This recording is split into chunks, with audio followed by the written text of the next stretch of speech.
Hello, আমার mini ব্লগে তোমাদের সবাইকে স্বাগত।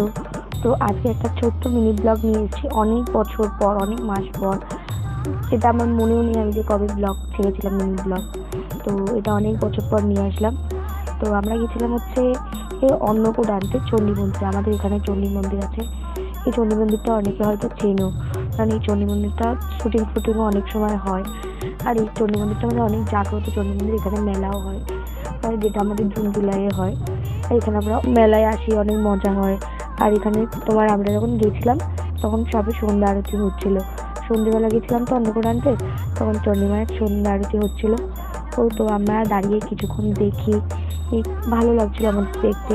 আর দেখো, এই যে মায়ের গায়ে যত গয়না রয়েছে, এগুলো কিন্তু সব সোনার। এমনকি যে মুকুটটাও রয়েছে সেটাও সোনার। আর এখানে আমরা ধরো ছোটবেলা থেকে দেখছি এই ঠাকুরটা এখানে রয়েছে, এই মন্দিরটা। আমরা এখানে অন্নকূট আনতে আসতাম, ছোটবেলায় মায়ের সাথে আসতাম।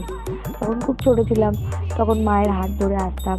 এমনকি মায়ের হাত ধরে আসতাম আর 10 বার লাইন দিতাম, 10 বার।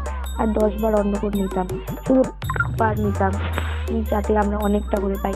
এবছর আর সেটা হয়নি। এবছর ওর তোমার অনেক লাইন ছিল, আর লাইন ছিল, তার উপরে আমাদের ভালো লাগছিল না। আর একবার আমরা গেছিলাম, একবারে লাস্ট ফিনিশিং, খুব লাইন ছিল আর খুব গরম ছিল। ওই জন্য আমরা গিয়ে একবার লাইন দিয়ে নিয়ে চলে আসি।